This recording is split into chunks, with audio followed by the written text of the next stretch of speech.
อ่ะสบายดีสบายดีน้องพี่น้องมื้อนี้ก็ได้มีโอกาสเนาะได้มีโอกาสได้มาร่วมงานกับซ่องบ่าวนุ่งฝากเนื้อฝากตัวนำเด้อไปพี่น้องลุงป้าแล้วก็บ่าวบ้างมื้อนี้ก็ได้มีภารกิจเนาะทางลุงเพิ่นอยู่ประเทศไทยบ่โดยเพิ่นชื่อจังใดนะชื่อลุงคูณอยู่แถวกทมสายไหมโอ้โดยก็คือเพิ่นได้ทักหาประพรในมื้อนี้เนาะพี่น้องซึ่งประพรก็ได้โอกาสพอดีเลยว่าซั่นซะมื้อนี้ก็ทั้งทุกเจ้าก็มีภารกิจซื้อข้าวสารให้ทางผู้ใดเนาะทั้งอันแม่ลูกห่าแม่ลูกห่าเพื่อนหลังนี่บ่โดยแม่นแหละโอ้และทั้งอ้ายเพิ่นสิเป็นผู้ใดซะสบายดีอ้ายโดยสบายดีอ้ายชื่อจังได๋ล่ะดอนชื่อดอนโดยตะกี้เฮือนอยู่ไสตะกี้นี่เด้มูลพ่อมูลแม่นี่บ่โดยและมีใครอยู่ซะบัดนี้อายกับลูกเล่าลูกไผอ้ายกับลูกไผโดยส่วนเจ้าน่ะแยกมาอยู่เฮือนหลังนี้โดยเจ้าอยู่ผู้เดียวบ่โดยกับหลานนั่นเด้อลูกคือบ่อยู่นํกันล่ะโอ้ยเขามีลูกมีอันนั้นแหละโอ้ยยันบ่คักอันนะเขามีลูกไผลูกนั่นแหละยาขอประโชดเขาอยู่ผู้เดียวจับมันง่ายแน่แล้วเพิ่นซอยบ่จังได้แต่โครงห่างนึงโดยก็คืออันนี้น่ะเริ่มเฮ็ดให้เพิ่นบ่โดยแม่นแหละเริ่มเฮ็ดให้เพิ่นว่าซอยแต่ตั้งเสาให้แล้วก็มีแค่นี้แหละเพิ่นว่ามีแค่นี้บ่โดยหลังจากนั้นเพิ่นก็ให้เพิ่นหาซอยกันหาว่าซั่นเถาะบ่น้องก็สุดที่ซอยแล้วมาซอยทายเพิ่นคุมื้อโดยเพื่อสิมีผู้รักผู้ใหญ่ใจดีแต่ก็ได้ซ้ำนี่เนาะได้ซ้ำนี่บ่โดยได้แต่โครงห่างซ้ำนี่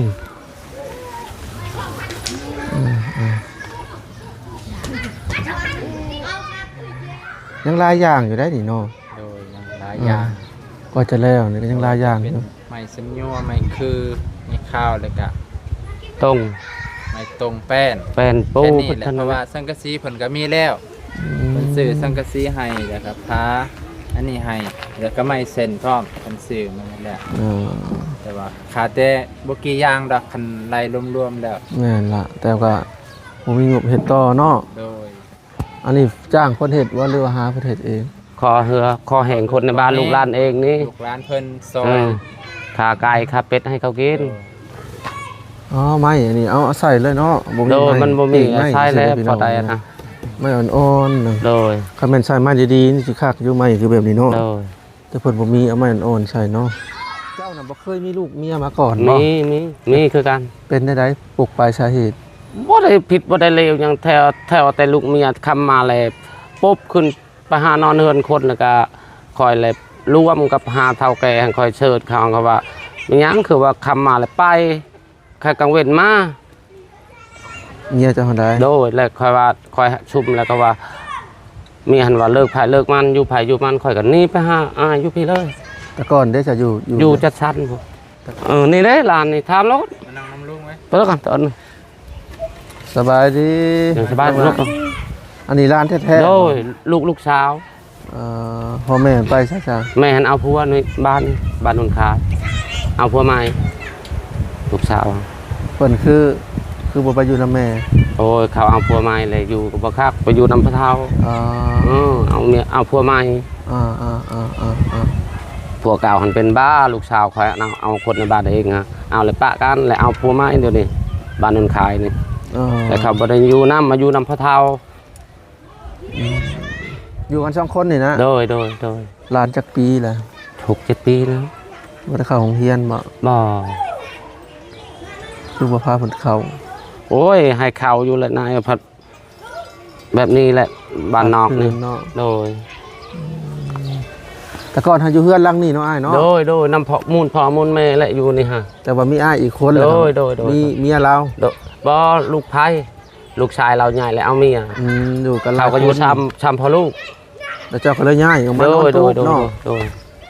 หลายคนเลยได้พี่โดยขึ้นไปเบิ่งบนนอนเพิ่นพากันนอนกันแบบใดเด้โอ้ยฝนตกสิบ่ฮู้ว่าบ่แบบนี้โอ้ยจนลานจนนี่ มาทักก็ได้ปะตาเด้อก่อนโอ้ยนะง่ายคอยจนหายใส่กระเบาเบาลาวเบานั้นโอ้ยปีวังฝนตกนี่แหละช่องพลุกนี่ง่ายข้าวกินกับลูกเอ้ยเนยมืดเท่านี้แล้วนี่บอลอยู่บอลนอนกันนี่แหละฝนตกวังฝนตกนี่กันนี่แหละกับลานชนอยู่นี่แหละนี่ลานว่าพอเท้าชูบนนี้ดอกก่อนบ่คอยหันพาลงนอนตารางเฮือนอายหันลานหันว่าบ่พอเท้านอนนี่แหละเปียกกระยามันความกันนอนนี่ลานพอน้อยนี่นอนเลยจนแจ้ง ฝนตกเขาได้โดยหัวหนาวบ่ โอ้ยกายว่าแหละลูกจำเป็นแล้วบ่มีแล้วนี่เด้ผลช่วยในสังชีนี่แหละ สังกะสีนี่มีแล้ว โดย14แพทย์ พอแล้วบ่14แผ่น จากแล้วยังบ่พอดอกกับไม้นี้ ไม่ละแนงนี่ โดยใช้ตอกใช้ผ้านะบัดเวลาใช้ผ้าในเหือนะไม้เน็บ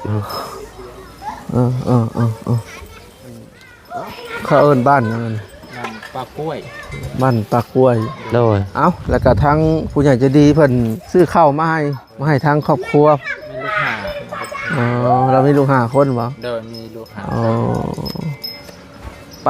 เอาไปให้แล้วเลย เดี๋ยวจะมาสอบถามทางอ้ายเพิ่มเติม โดย เอาเนาะ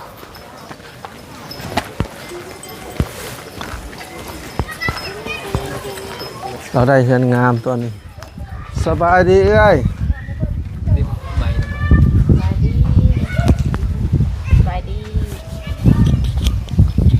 เป็นจังไดอยู่ดีมีแฮงอยู่บ่ได้เฮือนงามเนาะบัดนี้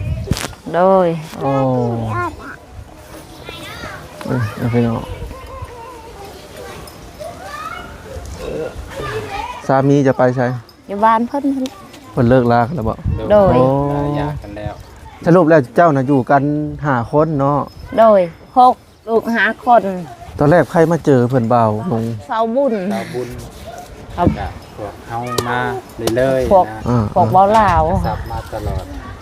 ก็หาบางสิ่งบางอย่างที่พ่อแม่ FC เพิ่นฝากมาให้มา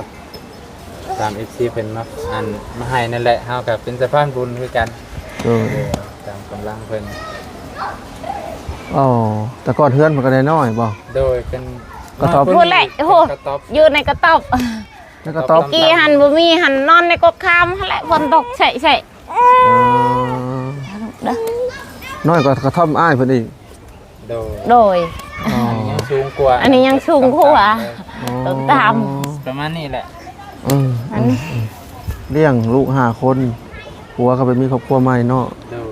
บ่ฮู้ว่าเพิ่นมีหรือ บ่มีดอกเพิ่นติดยา โอ้ทิศยาแล้วก็เลิกกันเลยบ่ คอยมีปะเพิ่นไล่ตี โอ้ ไล่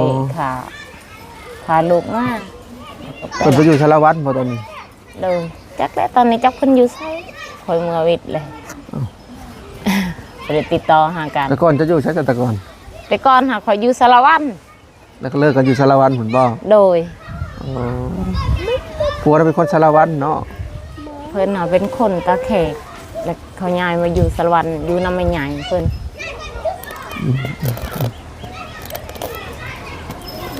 แต่ก่อนอยู่ในกระท่อม โดย กระท่อมน้อยกว่าเฮือนของอ้ายน่ะอีกพี่น้อง ตกแล้วล่ะตกแล้วเด้อ เดี๋ยวใช้อีก2คน3คน พูดลิ้นแกงเกิบนี่ได้คนหนึงมาแต่อนาส่วนพดมาแต่งซอยเอื้อย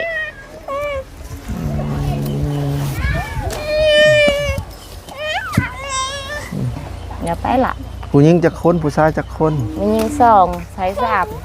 เอ่อ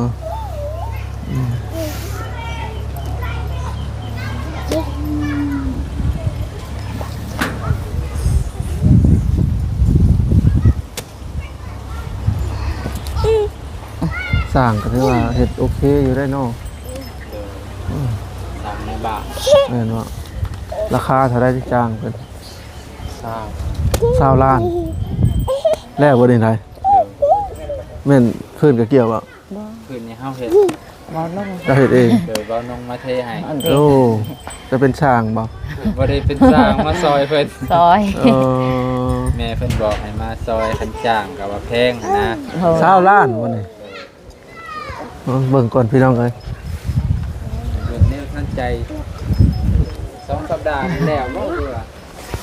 สองอาทิตย์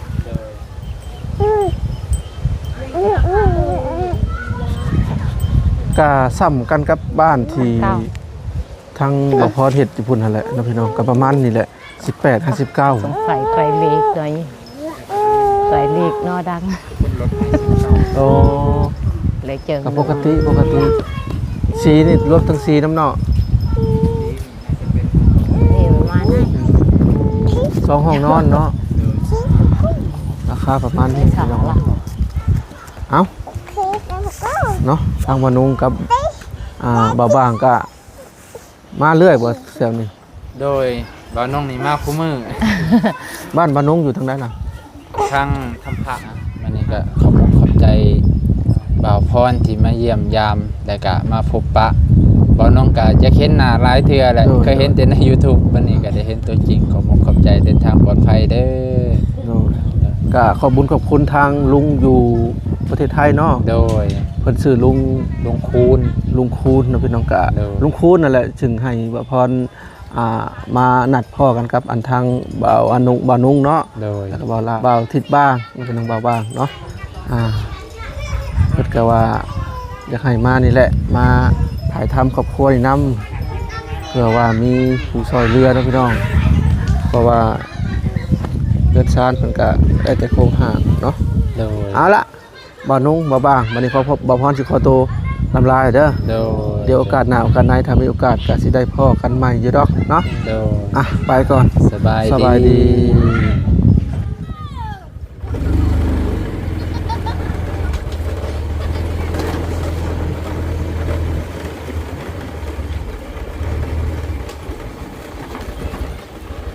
อันนี้เป็นทางออกหมู่บ้านพี่น้องเอ้ย